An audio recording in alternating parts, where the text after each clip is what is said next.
L'an dernier, 82% de l'énergie primaire consommée dans le monde, c'était de l'énergie fossile.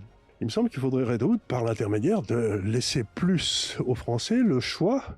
Est-ce que vous voulez faire des transferts sociaux ou est-ce que vous voulez bâtir des centrales nucléaires? On ne peut pas vouloir la fin du pétrole et en même temps demander à l'Arabie Saoudite de produire. Cette année, on va atteindre des records de consommation de charbon dans le monde. Donc on a un niveau de consommation de charbon dans le monde jamais atteint. On va atteindre des records de consommation de pétrole dans le monde. On sera à un niveau aussi jamais atteint. Et donc la réalité de la transition aujourd'hui, elle est celle-là. Elle est celle-là. Ça ne veut pas dire qu'il ne faut pas qu'on le fasse.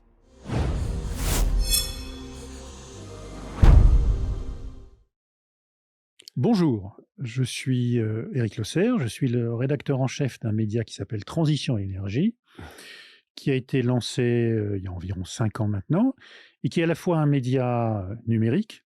Donc nous avons un site internet qui est alimenté 6 jours sur 7 tout au long de l'année. Et nous avons aussi un certain nombre de revues trimestrielles, et puis de numéros hors série.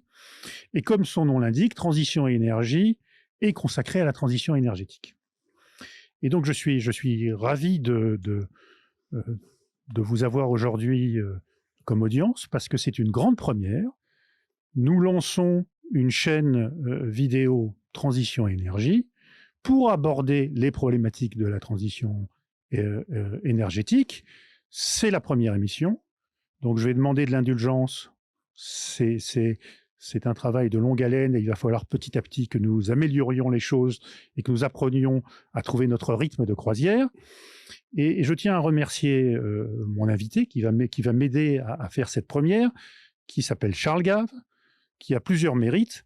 Et les plusieurs mérites de Charles Gave sont d'abord d'avoir permis à Transition Énergie de se développer et d'exister encore aujourd'hui. Donc je le remercie encore maintenant. Et l'autre grand mérite, encore plus précieux peut-être pour l'émission que nous faisons aujourd'hui, c'est que Charles Gave est un grand économiste.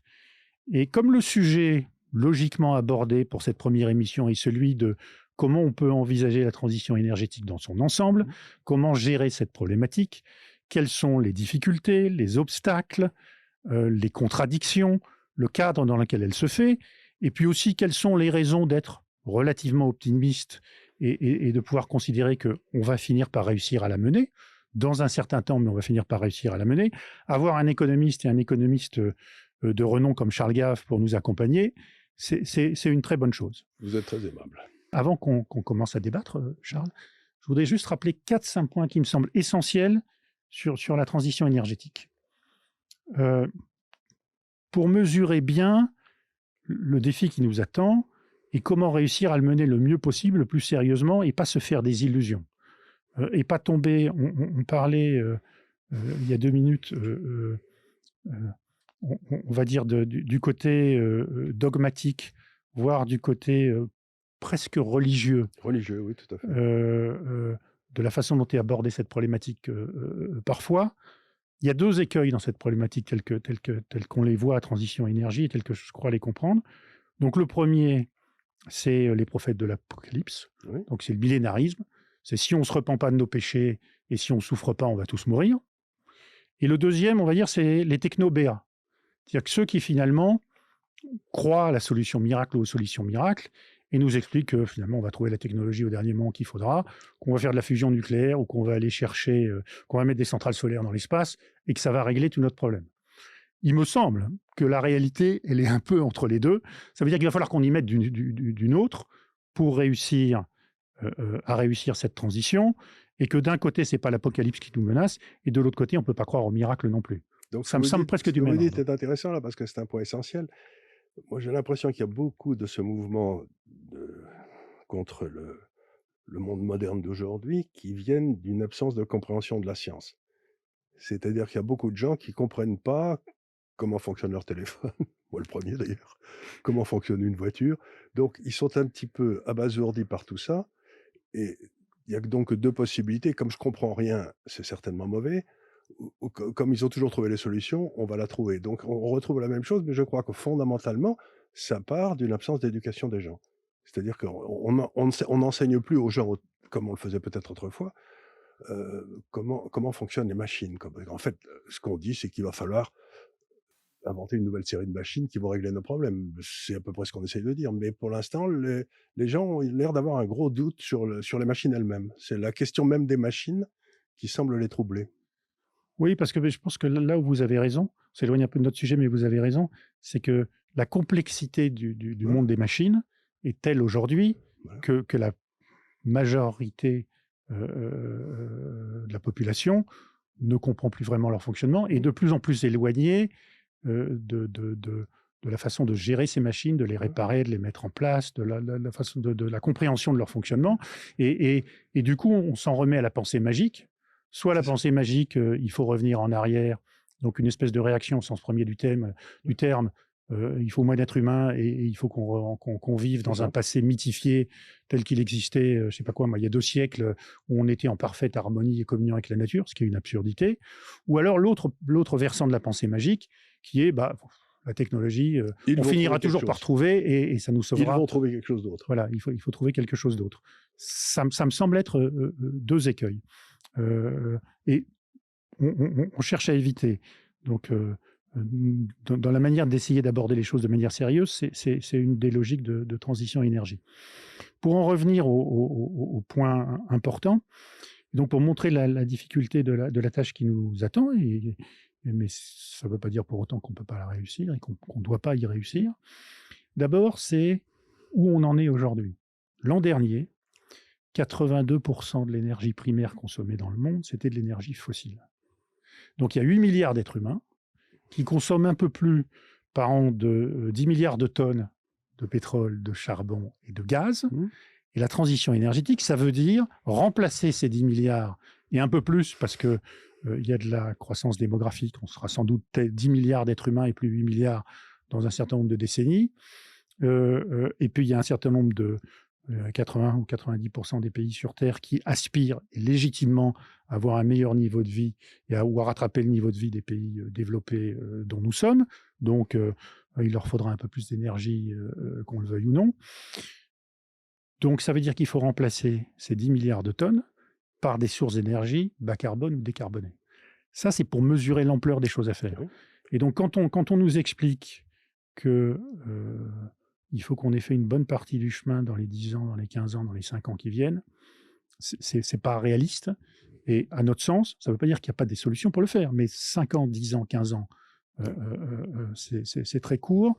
Et puis, compte tenu du fait que vous avez aujourd'hui, on en parlera un peu plus tard, une bonne partie de l'humanité dont la préoccupation avant tout, c'est d'améliorer sa qualité de vie, d'améliorer son niveau de vie, de donner une meilleure perspective à ses enfants, la fin du monde n'est pas du tout leur priorité. Alors après, on en viendra à l'autre problématique qui est celle dans nos pays et qu'il faudra aborder aussi, qui est celle de la fin du mois contre la fin du monde. Voilà. C'est pour un peu plus tard. C'est pour un peu plus tard, mais elle existe aussi à l'échelle planétaire. Elle n'existe pas seulement dans les pays développés. Ça, c'est le premier point. Autre point, il faut bien mesurer l'importance de l'énergie dans l'activité économique et dans l'activité en général. On peut, et c'est vous l'économiste Charles, pour préciser les choses, on peut tout à fait résumer, on va dire 99% de l'activité économique, 99% du PIB, à des transferts d'énergie. Tout à fait. L'économie, c'est de l'énergie transformée, c'est tout ce que c'est. Donc, et la vraie question qu'on peut se poser, c'est, et on y vient, c'est que dans le fond, moi, ce qui m'a toujours intéressé en tant qu'économiste, ce n'est pas le PIB, l'inflation, le taux de chômage, ça, c'est des conséquences. C'est qu'est-ce qui a de la valeur et pourquoi la valeur monte-t-elle et baisse-t-elle sans qu'on sache très bien pourquoi. Vous voyez ce que je veux dire? C'est dans le fond, qu'est-ce qui crée de la valeur et pourquoi ce truc-là arrête pas de bouger, quoi, ce qui est très agaçant, quoi. On aimerait que ça reste stable, mais non, ça reste jamais stable. Donc le seul problème de l'économie, c'est que vous créez de la valeur presque ex nihilo avec de l'énergie quand vous en trouvez, c'est-à-dire que nous, on va chercher une valeur qui était très ancienne avec les énergies fossiles, mais enfin, si on le fait autrement, on la créera nous-mêmes. Et comment on peut ajouter à cette valeur qui a été déjà créée en quelque sorte. Et ce qui est très embêtant dans les propositions qu'on voit un peu partout, c'est qu'ils veulent réduire la valeur de l'énergie, la quantité d'énergie et la valeur complète de l'énergie qui est créée. Et donc, ça veut dire automatiquement une espèce d'appauvrissement généralisé. Donc, ce qui ne sera pas ni accepté ni acceptable. Donc, on a un vrai problème, c'est que c'est pas parce que vous mettez beaucoup d'argent avec dans des énergies fausses que vous allez créer de la valeur. Vous voyez ce que je veux dire? C'est qu'il y a aussi le truc dans lequel tombent souvent les hommes politiques, c'est de dire: «Ben moi, je vais, ordonner de faire 10 000 centrales, 10 000 moulins à vent en plus et je vais traiter le problème. Pas du tout. Parce que peut-être ce machin que vous faites, il utilise plus de valeur que ce qui va en sortir à la donc il faut aussi respecter la hiérarchie des valeurs, vous voyez ce que je veux dire? C'est-à-dire, il ne faut pas que l'énergie que vous créez vous coûte plus cher et moins de valeur et que ce qui en sort ait moins de valeur. Donc il y a un vrai problème de hiérarchie des priorités, en quelque En fait, sorte. c'est le problème de fond de la transition. C'est-à-dire que vous remplacez des technologies matures, Mmh. un accès à une énergie abondante et relativement bon marché, Mmh. par une énergie un peu moins abondante. En tout cas, le temps que les nouvelles technologies ou les Mmh. technologies de remplacement se développent, soient matures, deviennent plus efficaces économiquement, on peut espérer, en Mmh. tout cas, c'est la logique des choses. Euh, euh, et donc, vous détruisez de la valeur. Oui. C'est-à-dire que vous remplacez, on va dire, les technologies du capital des actifs Oui. compétitifs, efficaces, éprouvés, par d'autres qui vont devoir s'améliorer, qui sont pas immédiatement, qui d'ailleurs n'existeraient presque pas sans subvention, sans aide, Voilà. sans contrainte. Si on prend aujourd'hui les technologies de la transition pour aller vite, hein, Mmh. donc pour ce qui est de l'électricité, l'éolien, le solaire, la géothermie, à terme l'hydrogène, voire les carburants de synthèse, voire Mmh. l'hydraulique, enfin, il y en a d'autres, hein, mais le nucléaire, notamment le nouveau nucléaire, donc les réacteurs de nouvelle génération, les petits réacteurs. Donc si on envisage toutes ces technologies-là, euh, euh, elles n'existent pas ou elles ne peuvent pas exister s'il n'y a pas des subventions publiques, s'il n'y a pas des aides publiques et s'il n'y a pas des incitations fortes et parfois négatives. On parle aussi des voitures électriques à batterie, Mmh. pour que les industriels et les utilisateurs ou les consommateurs les adoptent. Et Donc ça, c'est la démonstration qu'elles ne sont pas efficaces ou compétitives dans un marché normal, ouvert. et ça, c'est un vrai problème parce que ça suppose quelque chose, soyons clairs, une espèce de planification. Mhm. C'est-à-dire C'est pas ça suppose, c'est c'est indispensable. indispensable et donc on va arriver immédiatement à l'écueil, c'est que, la planification, ça marche parfois, mais il y a ça a plutôt tendance à se péter la gueule. Donc si nos planificateurs, stratèges décident d'aller vers des trucs qui ne marchent pas, on va engloutir des sommes gigantesques comme on l'a fait par exemple dans l'éolien ou le solaire depuis 10 ans et il n'est pas du tout certain que ça nous aide à régler le problème. Parce que ça fait on a dépensé combien d'argent depuis, 10 ans dans ces trucs-là et du coup, ce qui s'est passé, c'est Alors qu'on a nous, pas énormément, mais parce que comme disent les uns et les autres, on est en retard, ce qui, à mon sens, n'a pas trop de sens. ouais, C'est-à-dire que la logique on en revient mmh, à ce qu'on se disait, la logique de la transition énergétique, c'est euh, euh, de remplacer des sources d'énergie carbonées par des sources mmh, décarbonées ou bas carbone. Et donc, vous parliez de l'éolien et le solaire. L'éolien et le solaire, ce sont des moyens de produire de l'électricité bas carbone ou décarbonée. mmh. En France, en fait, on nous explique qu'on est en retard dans l'éolien et le solaire, mais en fait, parce qu'on a une énergie électrique, en tout cas, une production électrique, qui est très fortement décarbonée, qui est même quasiment la plus décarbonée Au monde. En Europe et au monde. Donc, on a la chance d'être dans ce domaine-là très vertueux. Ce qui veut dire que, effectivement, on a fait moins d'éoliennes et moins de panneaux solaires que les autres, mais comme on a une électricité à 90% décarbonée, plus de 90%, parce qu'elle est nucléaire, le nucléaire, c'est l'électricité la plus décarbonée, parce qu'elle est hydraulique, par définition, l'hydraulique est décarbonée, et parce qu'il y a un peu d'éolien et de solaire. Donc, on nous explique qu'on est en retard, mais ça n'a pas de sens. Le bon exemple, c'est celui de l'Allemagne. Donc, l'Allemagne a investi presque 600 milliards d'euros dans sa transition énergétique, sa révolution énergétique, Energiewende, depuis 15 ans, oui, quelque chose comme ça. Donc 575 milliards d'euros, dans mes souvenirs, le dernier chiffre. Ils ont arrêté le nucléaire et ils ont investi massivement dans les éoliennes et les panneaux solaires. Et en fait, ils ont baissé, mais pas baissé considérablement leurs émissions de gaz à effet de Ils ont dû serre. rouvrir les mines de charbon. Et par ailleurs, voilà, le problème notamment de l'éolien et du solaire, on l'abordera à d'autres moments dans Mmh. d'autres émissions, mais Ouais, on bien peut quand sûr. même y venir là, c'est que ce sont des énergies dites intermittentes. Ça veut dire que quand il n'y a pas de vent et quand il n'y a pas de soleil, à commencer par la nuit déjà, eh ben vous êtes obligé d'avoir des sources de production d'électricité alternatives. Et les seules sources de production d'électricité alternatives qu'ont Ça les Allemands, reste c'est un peu l'hydraulique et surtout du fossile et surtout du charbon. Et ils espéraient, entre guillemets, remplacer ce charbon par du gaz russe. C'est devenu plus compliqué aujourd'hui. mais le gaz russe, c'est aussi un Et donc, c'est 575 milliards d'euros en Allemagne avec pour résultat de l'électricité beaucoup plus chère, une énergie beaucoup plus chère, et des gains, une baisse des émissions de carbone assez limitée. L'Allemagne est un très mauvais élève par rapport à nous dans ce domaine-là. Et c'est pour ça qu'ils voulaient nous faire des misères avec EDF, j'imagine. Voilà, parce que ça donne une certaine compétitivité à l'industrie et à l'économie française. Parce que cette histoire d'énergie chère, c'est un coup terrible pour l'Allemagne, qui a une base industrielle beaucoup plus forte que la nôtre, quoi. Bien entendu, notamment chimique, notamment automobile, etc. Je voudrais en revenir à ce qu'on se disait il y a quelques minutes, qui est l'accès à une énergie abondante et relativement peu chère. En fait, on a connu dans l'histoire une transition énergétique, une réelle transition énergétique jusqu'à aujourd'hui. Elle a commencé il y a un peu plus de 2 siècles. Donc c'est quand on est passé du bois, de l'énergie animale, de l'énergie issue aussi, on va dire, des déchets animaux, et un peu de vent, et un peu aussi d'hydraulique avec les moulins, à de l'énergie fossile, qui est une énergie beaucoup plus concentrée, beaucoup plus importante.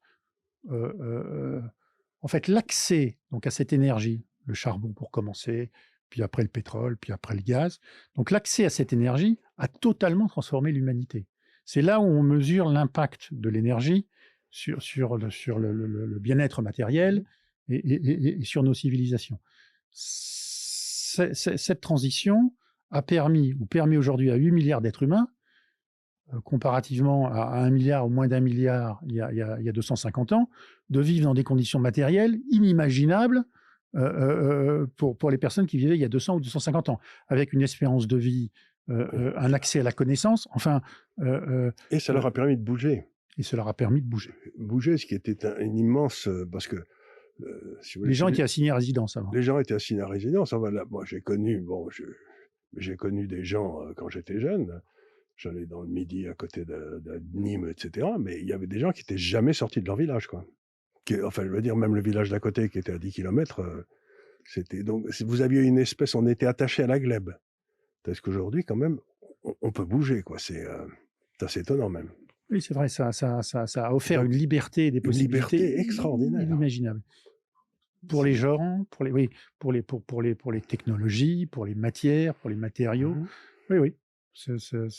Donc notre civilisation est née grâce à l'accès à la civilisation industrielle.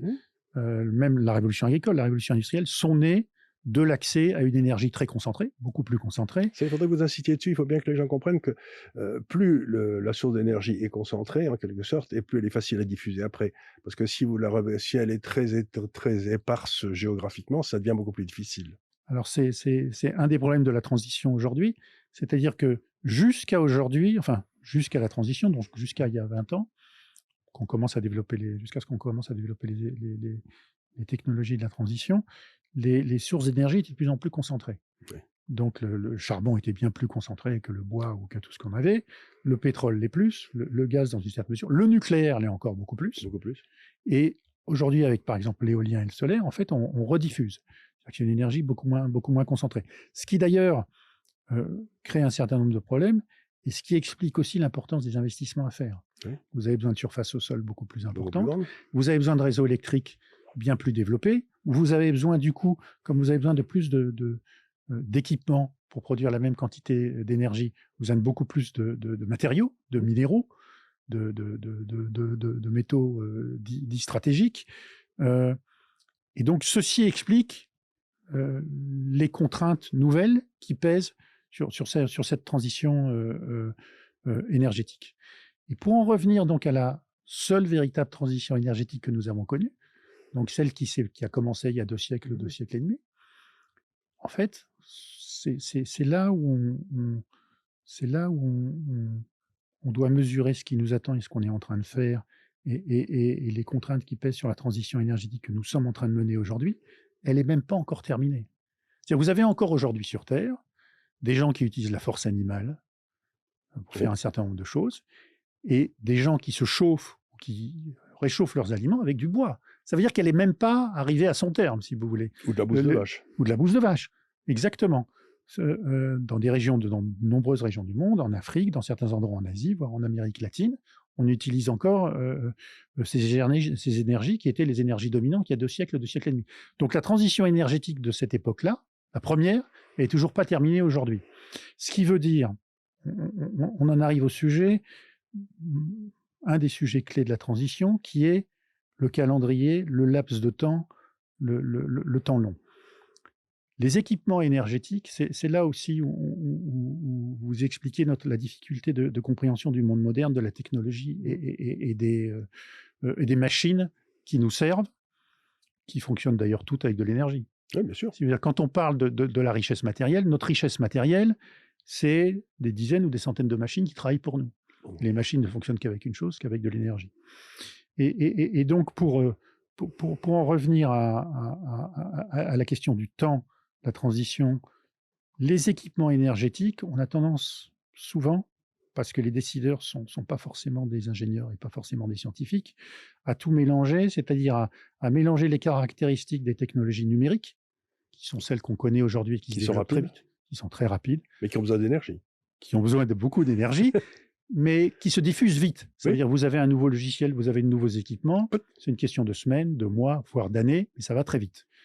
Les équipements lourds de l'énergie, les équipements énergétiques, ça met des décennies à être construit, et c'est là, et ça existe, et ça perdure, et c'est construit pour entre 50 et 100 ans. Je veux dire, une centrale thermique, c'est entre 50 et 100 ans. Une centrale nucléaire, c'est entre 50 et 100 ans. Un réseau électrique, c'est pour un siècle. Un barrage, c'est pour un siècle, au moins, peut-être plus.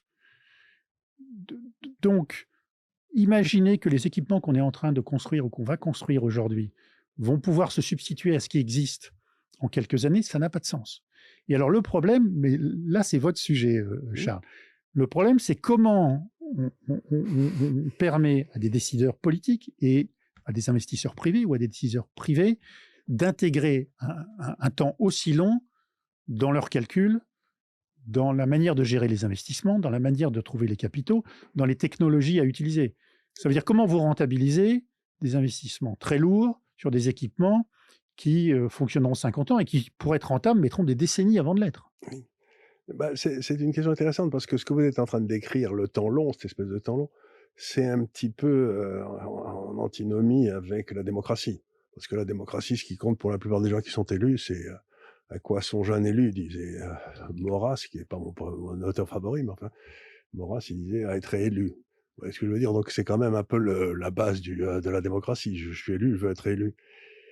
Et là, si vous êtes un homme politique, vous pensez aux élections cantonales de la semaine prochaine ou européennes de la semaine d'après. Vous voyez, c'est le chose qui est donc prendre des décisions dont on verra les effets bénéfiques dans 40 ans. Il se dit, après moi le déluge, c'est pas très élevé dans son. Sauf que je peux juste vous interrompre. Bien on sûr. a été un peu capable de le faire dans le passé. Oui, parce qu'on a eu des hommes qui réfléchissaient au temps long, parce qu'ils avaient vu la France s'effondrer, par exemple. Donc ils se sont dit, bon, ben il faut réfléchir pas simplement qui sera le prochain général des armées, mais avoir une armée convenable, quoi, par exemple. Donc ça, c'est produit. Et là, c'est là où, pourtant, Dieu sait que je suis un libéral et un favorable au capitalisme, mais c'est là où le temps long, ça rend très difficile les choses, parce que si vous avez des taux d'intérêt normaux et que vous calculez la valeur actualisée d'un dollar ou d'un euro à recevoir dans 50 ou dans 100 ans, c'est zéro. Vous voyez ce que je veux dire quand vous les comptez au temps actuel? C'est zéro. Donc, on a une espèce de limite presque mathématique, puisque calculer la valeur d'un investissement, vous calculez les revenus que vous allez toucher, vous les escomptez à la valeur actualisée d'aujourd'hui, et ça marche, mettons, jusqu'à 20 ans à peu près. Et puis à partir de 20 ans, ça part en autre boudin, parce que ça n'a plus de sens. Les chiffres deviennent infinitésimaux. Donc, après avoir discuté avec vous, j'ai réfléchi un peu à ce problème, et je me suis dit, dans le fond, la solution, ce serait peut-être pas d'intéresser, de calculer la rentabilité de ces outils, mais ce serait d'intéresser la population et offrir à la population des instruments d'épargne sur 50 ans. C'est-à-dire que vous faites une centrale électrique et vous dites à la population du coin, bah, écoutez, cette centrale électrique va produire de l'électricité, on va vous donner 3% plus la hausse ou la baisse du coût de l'énergie sur les 50 ans qui viennent. 3% net. 3%, on vous donnerait, c'était parce qu'autrefois, en France, il y avait une obligation qui s'appelait la CNE 3%, la Caisse nationale de l'énergie d'ailleurs, 3%, qui avait été émise avec un grand succès, parce qu'il y a beaucoup d'investisseurs. Donc vous avez 3% de net, quoi qu'il arrive. Vous avez indexé sur le prix de l'électricité, donc vous êtes tranquille. Et là, vous rompez vous réglez en partie le problème des retraites. Vous réglez complètement le problème des retraites parce que justement, puisque vous avez un actif très très long qui a la même duration que la retraite, et vous permettez à la population de choisir les investissements longs qui lui permettront de...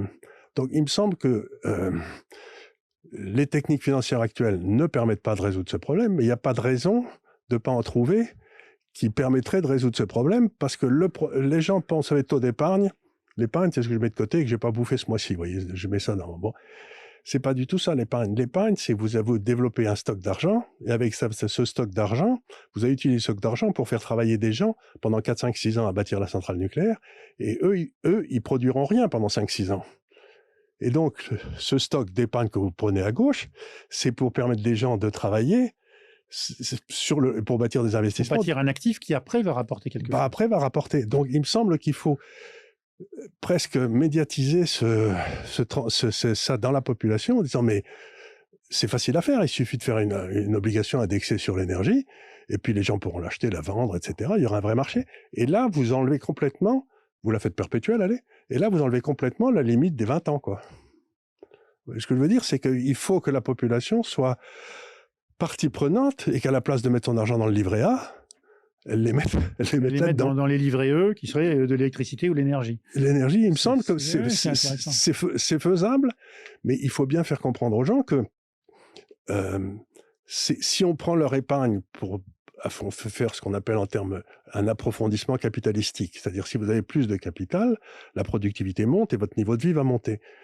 Mais si vous prenez cette épargne des gens et que vous faites un transfert social, il n'y a pas d'approfondissement capitalistique, la productivité ne monte pas et votre niveau de vie va baisser.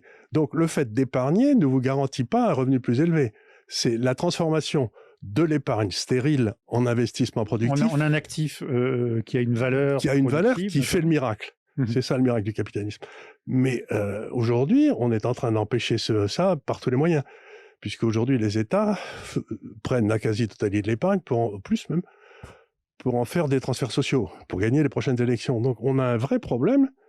Il me semble qu'il faudrait résoudre par l'intermédiaire de laisser plus aux Français le choix.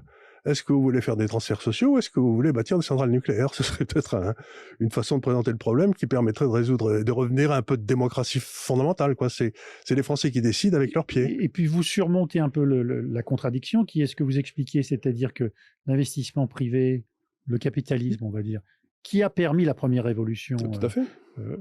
la première transition énergétique, pardon, puisque le pétrole, le charbon et le gaz, dans une certaine mesure, en tout cas le pétrole et le charbon, on va dire, ce sont des investisseurs privés qui ont fait des... Et c'était assez court, c'était 7-10 ans, si vous voulez. C'était un jugement de charbon, le pétrole, bon, vous faites des recherches. Bon, après, les infrastructures, ça va les infrastructures, ça les prend du temps. Mais là, maintenant, on parle de centrales nucléaires, de parcs de centrales nucléaires, etc. On parle, comme vous le dites, de 50 ans, 100 ans. Donc, c'est plus du tout la même chose, là. Il faut faire preuve, en quelque sorte, il faut faire preuve d'un peu d'intelligence, à la fois démocratique et économique, là. Et puis, alors, l'autre avantage que je vois à votre système, qui est en gros d'associer la population d'une façon ou d'une autre, aux investissements réalisés pour qu'elle puisse en bénéficier. Mais voilà, d'associer la population et qu'elle gagne de l'argent. C'est que ça limite son appauvrissement. Ça limite son appauvrissement, exactement. Parce que on en parlait déjà tout à l'heure. À partir du moment où il y a de l'énergie moins abondante, et quels que soient les discours qu'on nous fait sur la croissance verte, la réindustrialisation, etc., on va dire c'est mécanique. À partir du moment où l'énergie, qui est d'une façon ou d'une autre, à la base de toute activité économique, coûte plus cher, et ben, pour la même quantité d'énergie, il faut plus d'argent, et ben, tous les gens s'appauvrissent. C'est une évidence. J'ai fait des calculs savants en remontant à peu près à 1900, au moment où on est passé vraiment vers le pétrole, même un peu plus tard.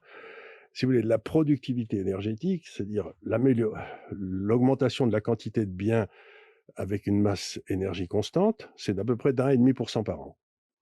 Vous voyez ce que je veux dire? C'est-à-dire qu'on utilise de mieux en mieux l'énergie, mais on ne l'utilise pas, c'est pas 10% par an. Donc l'augmentation moyenne de la productivité énergétique, c'est 1,5% par an.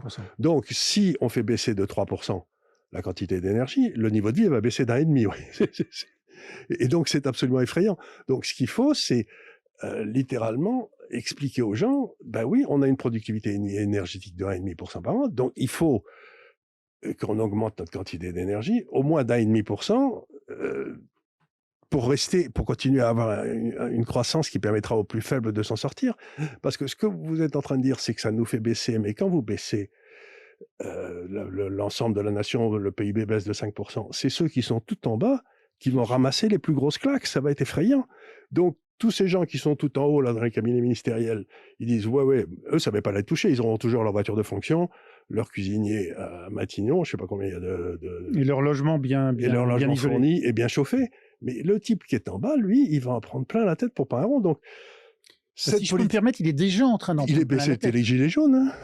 Bah, c'est-à-dire que, alors c'est amusant, c'est que le phénomène des gilets jaunes est arrivé même avant la crise énergétique qu'on connaît depuis, on va dire depuis 2 ans, 2 ans et demi, hein, l'augmentation des prix de l'énergie.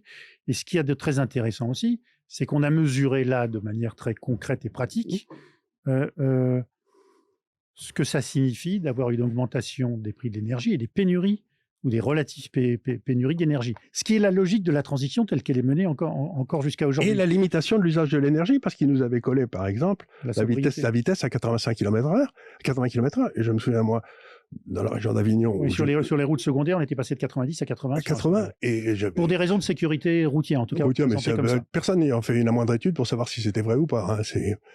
Vous savez que... Donc, il y avait toute une série de gens dans le village qui me disaient « Mais ça va pas du tout, parce que moi, j'habite à 40 ou 50 km, et si à la place de mettre une demi-heure pour venir, je mets 3/4 d'heure, ça va pas du tout, quoi. » Et donc, ça avait déclenché une espèce de rage, parce qu'on essayait de limiter leur capacité à bouger. Et moi, je crois que aujourd'hui, si l'homme moderne a besoin de quelque chose, c'est qu'il a pris l'habitude de bouger, et il n'a pas du tout l'intention de revenir rester... flanqué dans sa terre et les pieds dans la glaise, et puis il n'a pas plus le droit de bouger. Donc il me semble que vraiment, il y a quelque chose de profond, là. Ce désir de bouger est essentiel. Mais ça me fait penser à une anecdote historique, qui n'est pas une anecdote d'ailleurs, c'est que la veille du 14 juillet 1789, donc les révolutionnaires, les émeutiers, la première chose qu'ils ont été cassés à Paris, ce sont les barrières d'octroi. Voilà. C'est-à-dire que c'est les péages à l'entrée des villes qui faisaient que, on va dire, la populace la plus démunie ne pouvait finalement pas entrer dans les villes parce qu'elle avait à payer quelque chose pour entrer. Et donc cette volonté de bouger, cette volonté cette liberté de mouvement, on va dire, elle est vraiment ancrée dans les besoins et dans les désirs. Les prochains octrois qui seront cassés, ce sera les barrières de péage sur les autoroutes. Alors, qui continuent à casser les pieds des gens. Non, ce qui est intéressant, c'est vous avez raison sur le fait que on va dire, on est dans la logique, on en parlait tout à l'heure, de fin du mois contre fin du monde, ce qui était la logique des Gilets jaunes. Et le départ du mouvement des Gilets jaunes, qui existe sous d'autres formes ailleurs. C'est-à-dire, vous avez eu la révolte des paysans aux Pays-Bas contre aussi une logique de transition. Vous avez les partis opposés aux stratégies de transition énergétique en Allemagne. Alors aux États-Unis, c'est encore une autre logique, mais il y en a à l'est de l'Europe, au Royaume-Uni, en Italie, qui ont plutôt le vent en poupe. Donc ça veut dire que si vous n'arrivez pas, ce que vous proposiez tout à l'heure, à associer les populations à la logique dans laquelle on est inscrit, à leur montrer que... Qu'ils vont y gagner. C'est qu'ils peuvent y gagner, que ce n'est pas punitif, et qu'il n'y a pas de contradiction, ou de contradiction trop lourde entre la fin du mois et la fin du monde, vous allez avoir du mal à y arriver. Pour autant, je voudrais encore avancer un peu maintenant. Je veux tout de même être relativement optimiste. C'est-à-dire que le tableau qu'on a dressé jusqu'à aujourd'hui, c'est quand même, on a expliqué que ça va prendre beaucoup de temps, que c'est compliqué, que l'échelle des transformations à mener est considérable. 10 milliards de tonnes, plus de 10 milliards de tonnes d'énergie fossile, ça ne se remplace pas comme ça. Que ça va se traduire d'une façon ou d'une autre par un appauvrissement, que vous avez les 2/3 ou les 3/4 de l'humanité qui ne veut même pas aujourd'hui en entendre parler. C'est avant tout les pays développés. Que les technologies, il n'y a pas de technologie miracle, que toute source d'énergie a des avantages et des inconvénients, qu'il faut bien comprendre ça. Donc, qu'il y a des obstacles sociaux et des obstacles politiques, que réussir à mettre en place des investissements qui ne seront rentables qu'au bout de quelques décennies, c'est très compliqué, qu'on n'a même pas parlé des sommes en jeu, mais les sommes sont colossales. On parle de 2, 3, 4% du PIB mondial, c'est-à-dire 2, 3, 4% tous les ans de la richesse mondiale à investir pour réussir à mener ça. Et donc, si on investit 2, 3, 4% du PIB mondial et que le niveau de vie moyen baisse, les gens vont pas comprendre. Hein. Oui, c'est exactement, oui. Vous, ce que vous faites, c'est que vous leur prenez leur épargne, et que vous les ruinez, à l'arrivée, ils n'ont plus rien, quoi. Et donc vous prenez leurs impôts et vous faites, oui. Donc c'est... Donc ce qu'il faut, c'est réussir un petit peu ce qu'avaient réussi De Gaulle, Pompidou et Giscard d'Estaing, c'est-à-dire à dynamiser la France pour que les gens aillent avec enthousiasme vers ces nouveaux investissements. Ils se rendaient compte que c'était un sacrifice, mais ils se rendaient compte qu'à l'arrivée, ce serait beaucoup mieux, quoi. Donc je crois que la plupart des gens n'ont pas de mal à prendre des décisions difficiles s'ils voient une sortie positive. Mais si vous leur dites, on va en prendre plein la gueule, et en plus, on sera beaucoup plus mal dans 10 ans, c'est difficile à vendre, quoi, en tout cas dans une démocratie, quoi. Parce que le côté optimiste que je veux montrer, c'est que même si à transition et énergie, on n'est pas des technophiles BA, Non. et on ne croit pas qu'il y a des solutions miracles, il y a quand même des avancées, des progrès, des technologies qui sont en train de devenir matures, qui vont nous permettre de régler beaucoup de problèmes. Dans le dernier numéro de Transition Énergie, je ne résiste pas au plaisir de le montrer, qui est sur les carburants de synthèse. Il y a juste une piste. On nous merci. On nous impose, donc les institutions européennes en l'occurrence, et les gouvernements européens, imposent la transition automobile, la fin des moteurs thermiques et les voitures électriques à batterie. Les voitures électriques à batterie, c'est une technologie qui a des avantages, qui a des inconvénients, mais qui, en termes d'empreinte carbone, n'est pas une panacée. Ce n'est pas une solution miracle. Ça a des avantages, c'est-à-dire que si vous circulez notamment dans les métropoles, ça émet quasiment pas de pollution atmosphérique, un peu de particules fines, des choses comme ça, donc ça présente des avantages. Mais ça présente aussi des inconvénients. On ne va pas trop rentrer dans le détail, on aura l'occasion dans les prochaines émissions de le faire, mais notamment fabriquer une batterie, ça a une empreinte carbone très, très, très, très, très importante. Alors le problème, c'est qu'on a... Et la liquider après. Non seulement la fabriquer, mais ensuite en débarrasser. Après, exactement. Il existe, mais on l'a un peu négligé. Et tout le problème, c'est celui des politiques qui imposent des technologies. Le rôle des politiques devrait être de fixer des objectifs. On doit décarboner de temps au bout d'un certain temps, mais aux industriels, aux investisseurs, aux consommateurs de trouver la solution pour y parvenir, pas aux politiques d'imposer des technologies.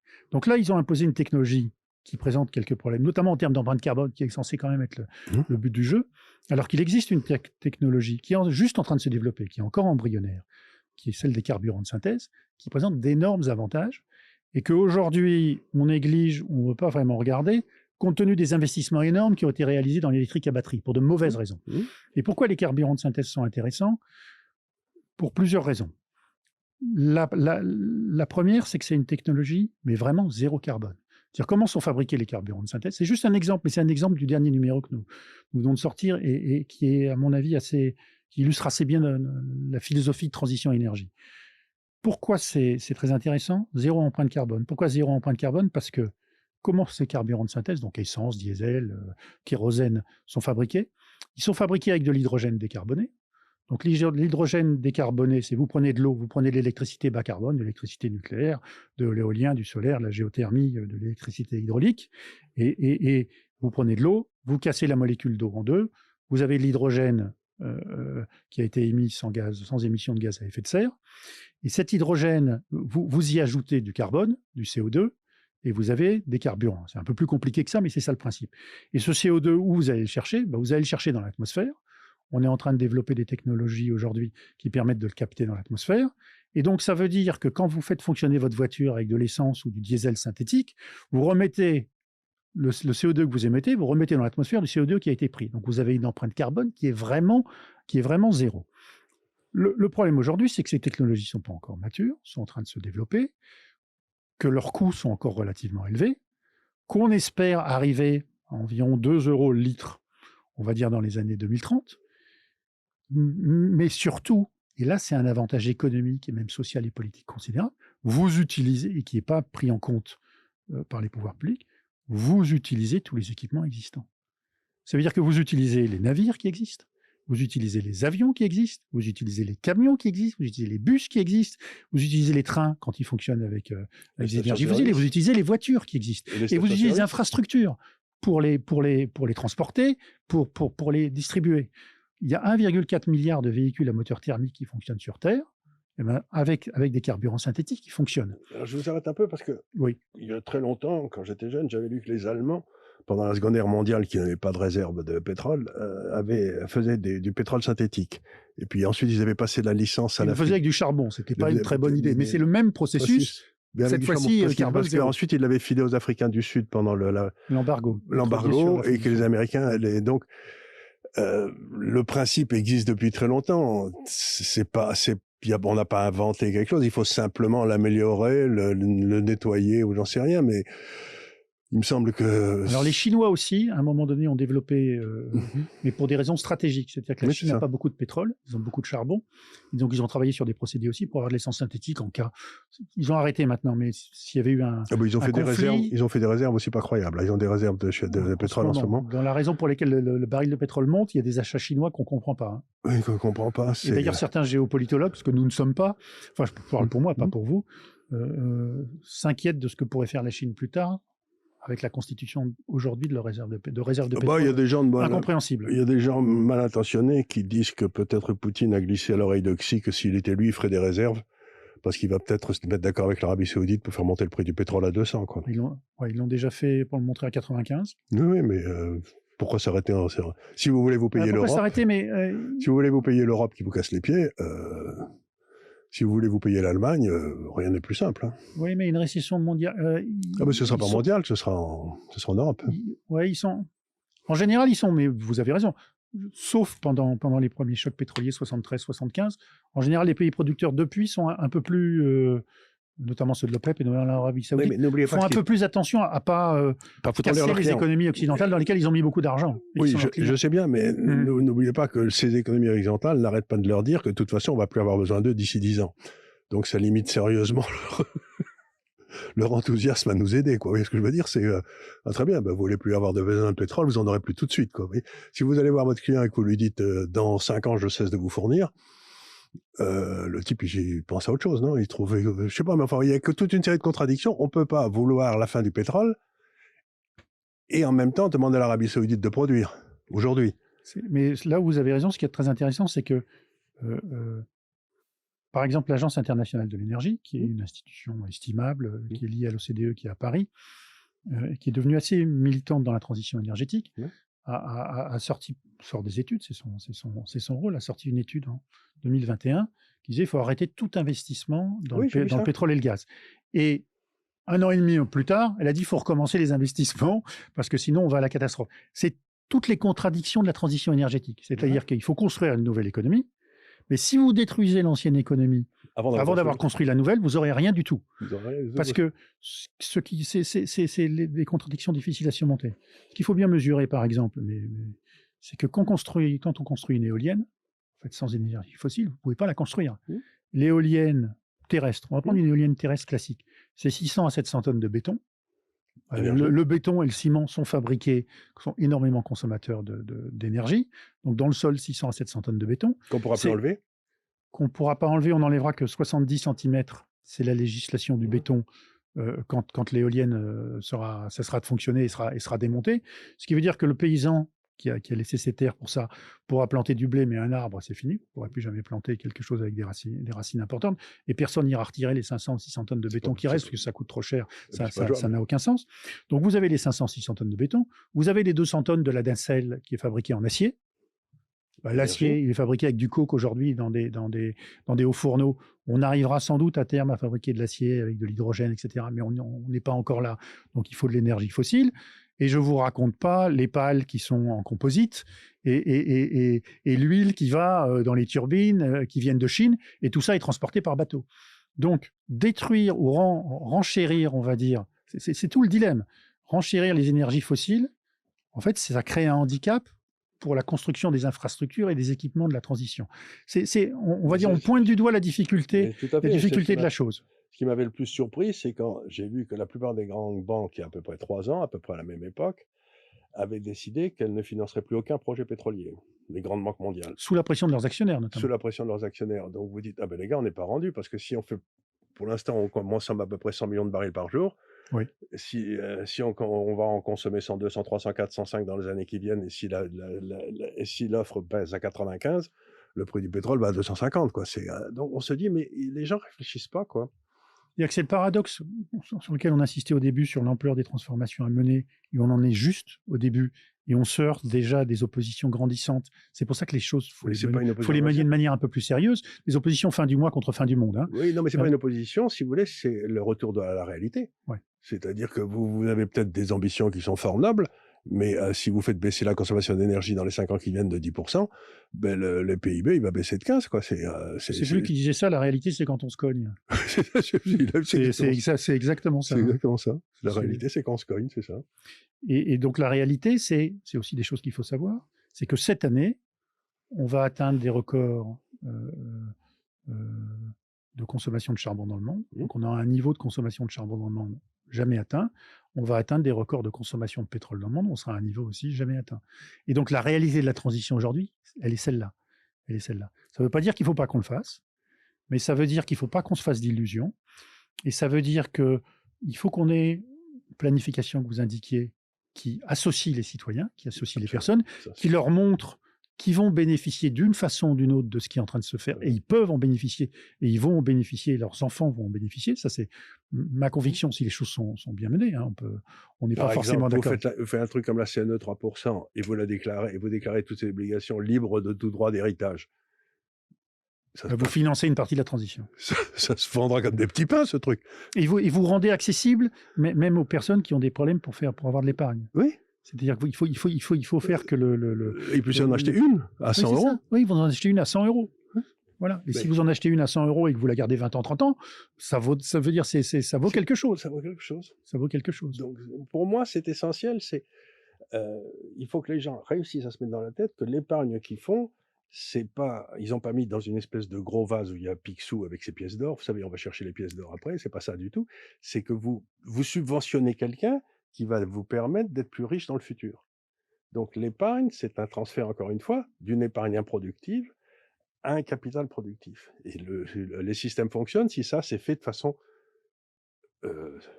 fluide, vous voyez, ce qui n'est pas un arrêt entre les deux. Et aujourd'hui, ce qui me tue dans le monde, c'est que on a fait un monde qui essaye de faire des capacités productives, et puis un monde de gestion de l'épargne par les États, mais l'État, l'épargne improductive, ne va plus au productif.